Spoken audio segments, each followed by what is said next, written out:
Now then, we will begin, and when the story is done, you shall know a great deal more than you do now.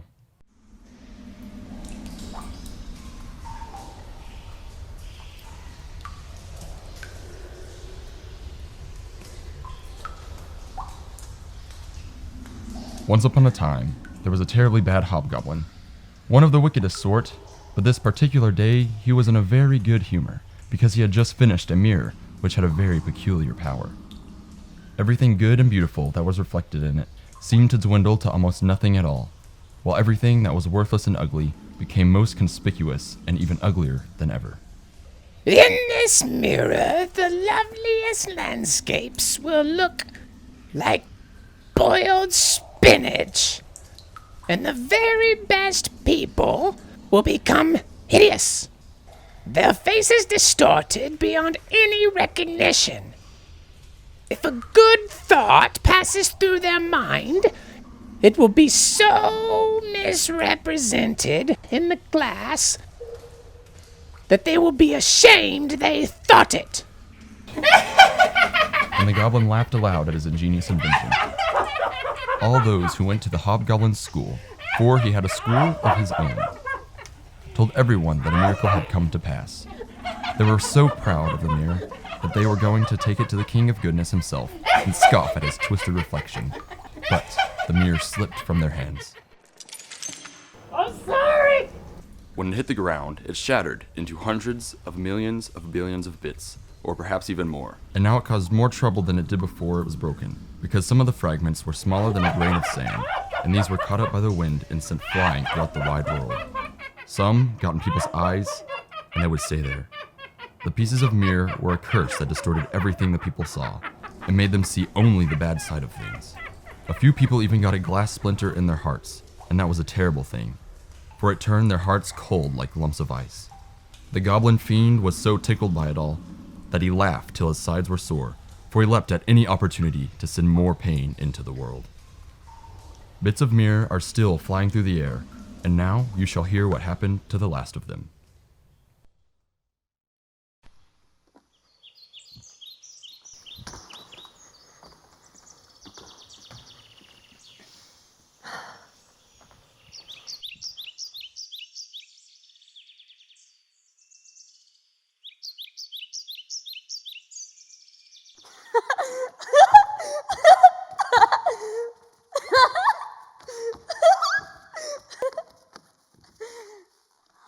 Oh, save me from the wicked witch. She has trapped me and will force me to eat her poisoned fruit. Unhand the fair-maiden villainess, or feel the bite of my blade.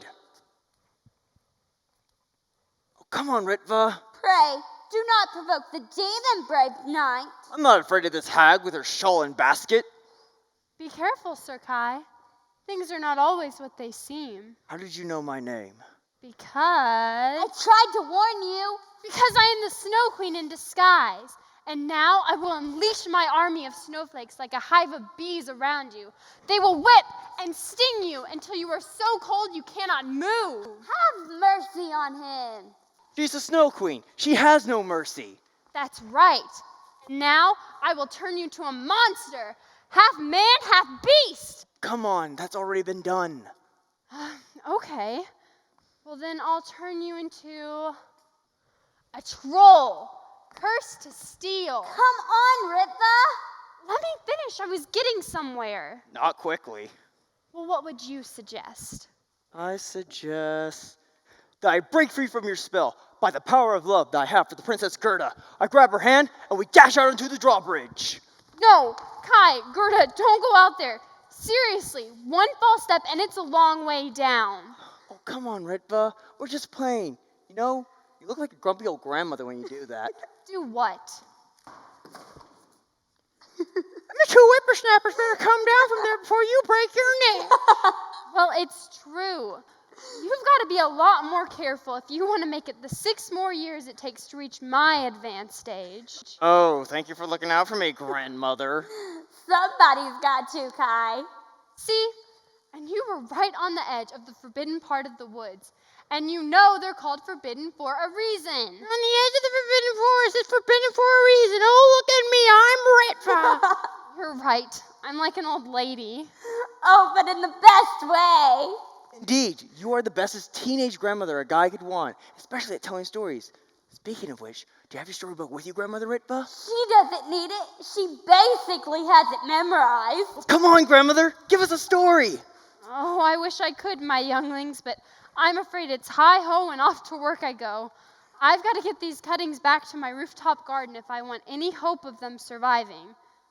We'll have to head back. Oh, do we have to? We just got here. Just 10 more minutes, please. Please. Fine. I'll go put these in some water and come right back for you.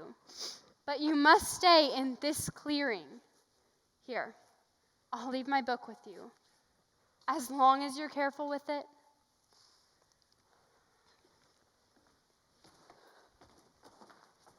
Be careful on the way home, Grandmother. Ha. You're so funny, but I'm not keeping that nickname no matter how many times you say it. 10 minutes. I bet we can get that name to stick. I'll have all the boys start calling her that. What are you doing? It's a climbing rose vine. They're Ripva's favorite. Ripva needs more surprises in her life. It's been hard for her lately. She's almost done with school, but she doesn't have a clue what her next step should be. She just seems so lost most of the time. Well, something will happen that will help her figure it out. Now, what should we read? Ow! Kai? There's something in my eye. Now there's something in my heart. Let me see. Is it still there? How does it feel now, Kai? Kai, you're starting to scare me. Are you okay? Answer me. Kai! I'm fine. Why should you be crying? It makes you look so ugly. There's nothing the matter with me.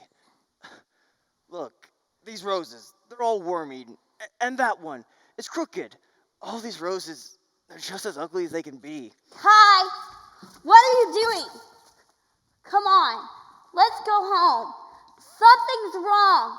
Maybe Ripva can help. Do you remember the winter when Ripa told us about how the Snow Queen flies through the streets, peering into windows and freezing them over in a strange fashion as if they were covered in white flowers? Yes. The windows were frosted over, so we knew she must be real. I was scared that she might come in, but you said that you would put her on the stove and melt her. You were so brave. No, I wasn't. Oh, well, what does it matter? It was just a story. No, it wasn't. I saw her. What? Saw who? That night, I saw a large snowflake land on one of the edges of Ripa's flower boxes. It grew bigger and bigger until it turned into a woman who was dressed in the finest white laces, as if it had been covered in millions of star-shaped snowflakes. She was beautiful and graceful, but she was ice, shining, glittering ice. She was alive, and her eyes sparkled like two bright stars. She nodded and beckoned me, but I turned away because I was scared. I'm not scared anymore. Who is that? I just told you, weren't you listening? The Snow Queen? We've got to run. Come on, Kai. Kai?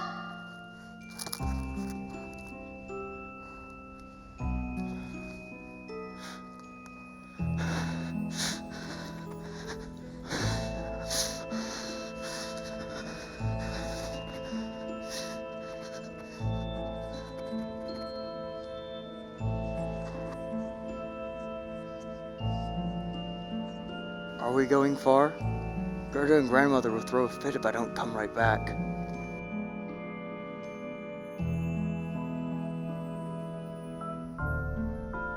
Kai, where are you going?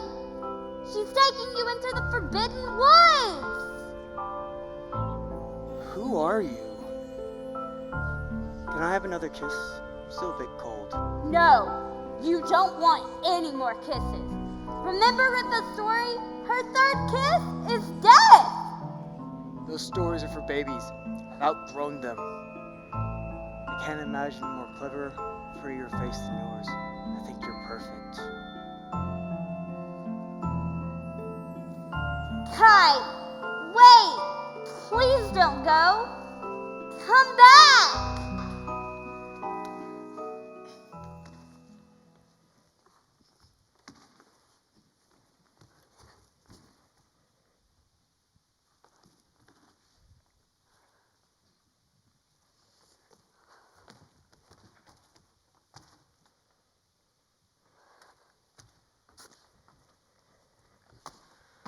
All right, you two, time to come home. Kai? Gerda? Where are you? She sees the book carelessly thrown on the ground and picks it up. This isn't funny. Come out here right now. A man enters the clearing with a greeting. Good morning, Ritva. Good morning. Wait. Who are you? Have you done something with Gerda? I guess I have, in a way. But it's not how you think. Gerda? Kai? Are you hurt?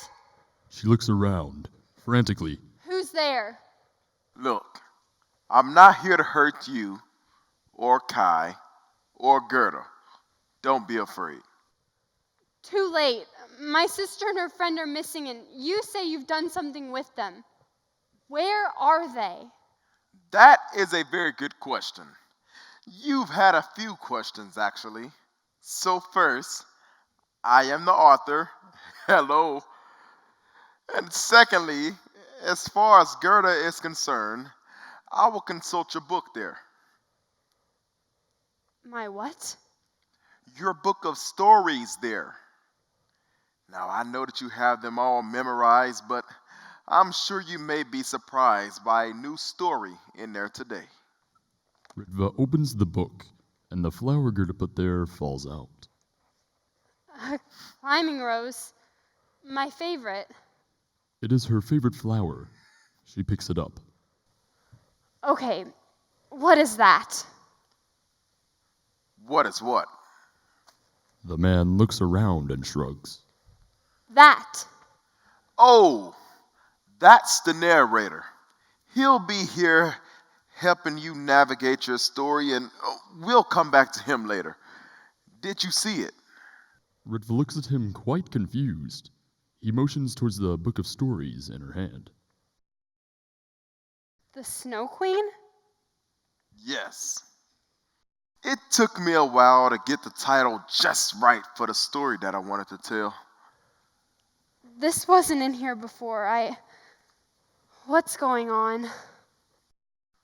My, the questions are really piling up. Why don't you turn to the third part of the book? This is about Kai and Gerda? Yes. There's words writing themselves! She screams and throws the book. The man catches it gracefully in a fluid movement. Thank you. I was quite proud of that catch. And as for the words writing themselves, yes. We're still early on in the chapter and the story is not yet complete. He hands her the book, open to where she left off. Does he have to do that all the time? It's very distracting. Ritva said distracting, but she meant annoying. He's not wrong. The narrator knew this, for he knew everything and was never wrong. And humble, too. Can we please get back to the story? We don't have much time and I really need to catch you up. The man moved toward her urgently, but tripped on a root and fell. Can we please just keep reading? I can't concentrate on anything with those constant interruptions. It's rattling my nerves, never knowing when... He crosses her arms, apparently to disguise the fragile nerves, easily rattled by the fact that... Okay, that will be all. Thank you. You say that now, but I really do... We really don't have time for this. I promise I'll let you finish off this chapter. Just give us a minute, please. Fine. Thank you. Kai's been cursed? Sadly, yes. He's followed the Snow Queen down the path through the Forbidden Woods? He did. And Gerda followed? She did. And now she's talking to the river and the sun and the trees to try to get information about where he is? Those woods are a topsy-turvy place, which is probably why they were forbidden. She's lost it. What am I saying? I've lost it. I'm seeing a story write itself and hearing a voice narrate my every move. I don't understand any of this. Yes. And I dare say there are a great deal of things you don't even know you don't understand yet. But when the story is done, you will know a great deal more than you do now. But my sister's in this story that's writing itself. Does that mean? That she's in a story right now? Yes, as are you. And we should really get moving if you want to help save her. I'm not going anywhere with you until I know exactly what's You know exactly what you need to know to start your journey. How can you say that? All I know is what little is in this book. And you know me. What? I don't know you. Sure you do. Pretty sure I don't. Pretty sure I had never met you until just a few minutes ago. You could be a wolf in Granny's clothes or whatever. You've been reading about me for years in that book. Yeah, no. This is a book of stories. Fairy tales. That I created. You see, to know them is to know me, because they are a reflection of me. Each story shows a different facet of who I am. So, the more you read them, the more you will know of me. And we should really get moving. I told you I'm not going anywhere with you until I know exactly what is going on. Then I'm afraid you'll be standing there for quite some time and miss out on a whole lot, because that's not how I work. Stories begin with once upon a time, not a pretty plan all laid out. You're just going to have to choose to trust and follow me regardless. That's okay, thanks. Things were going along just fine until today. My life's not very exciting, but at least I knew what to expect. Once a day I wake up and greet the dawn. Once a day it's time for bed, and I sigh and stretch and yawn. And in between are things to do and places I must be. But now you say there's more that it might mean. Once a year I welcome the first of spring. Once a year comes winter time and the icy cold it brings. And summertime and autumn too, it all makes sense to me. But I don't have time to trust what I can't see. Once in a while, everything changes. Once in a while, it all makes sense. Once in a while, you suddenly get it. But who thinks once in a while happens once upon a story? I know some people who do. Come on, I'll introduce you. Here's Little Red Riding Hood out to take a walk. When she bumped in the Shrek, say get out of my swamp. Say hello to Cinderella with a glass slipper on. There's a puzzle in the tower, her hair is long. Even longer than Pinocchio can make his nose grow. When he doesn't tell the truth, everybody's gonna know. I can tell you about Aladdin and a girl he digs, and he got as many witches as we got little pig. There's Hansel and Gretel and the gingerbread man, but you couldn't catch him no matter how tall you stand or short. Either way, cause we got 7 doors and he's singing high ho, so let's make some noise.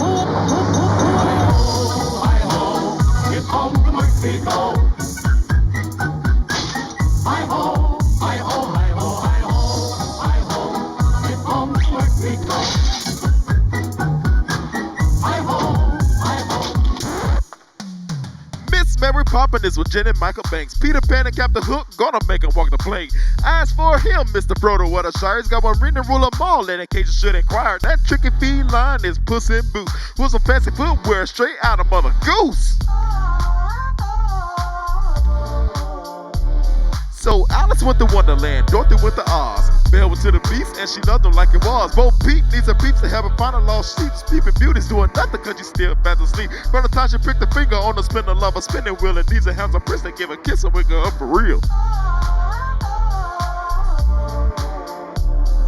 You wanna hear a story? I'll tell you what to do. There's more stories here than Hubbard kids in a shoe. Let go of what you think you know. Take a chance on me. I gave my life so you can live your ever after happily. Trust it with your story, it'll turn it off the hook. Because I am the author, so let's open up the book.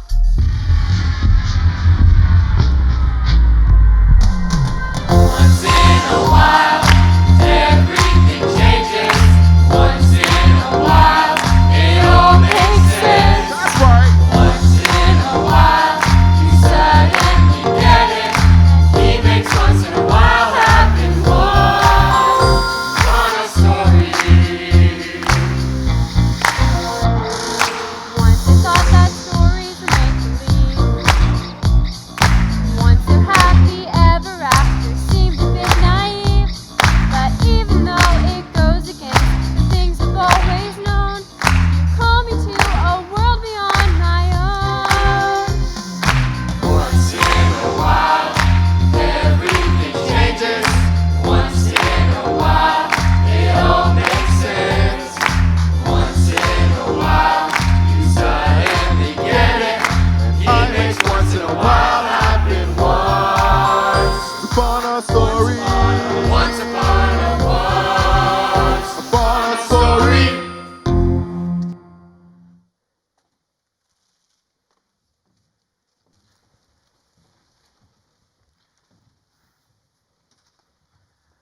I created you. And I care for you. Enough to enter my own story to make a way for you to know me. I'll tell you what I know. I know that you don't need those glasses as much to see than to hide behind. I know that you're jealous of Kai and Gerda because you want that sort of friendship too. I know that you're afraid that you may not ever leave your hometown or do anything important, which, by the way, you're about to do right now. I am? Oh gosh, Gerda! Gerda, hold on, I'm coming! You do know she can't hear you, right? Why? Is she dead? Gosh, no! She's perfectly fine. Check the book. Oh yeah, perfectly fine. She's just floating in a boat with no oars down the river? See? She's exactly where she needs to be. Exactly where she needs to be. How can you say that? She's nowhere near where she needs to be. And I could have caught up and stopped her if you hadn't distracted me. I thought you said you weren't trying to hurt her. I'm not. And you wasn't supposed to stop her. What? Then why did you have me practically running? You said we had to save her. Yeah, you were certainly not running. And she's not the her that you need to save. Well, then who is? Her name is Lumi. She's a prisoner with Kai. And Gerda went off to save Kai, but no one's going to save Lumi. So I'm sending you. Why would I help save this Lumi person I don't even know and not my own sister? And why can't you just do it yourself? I could.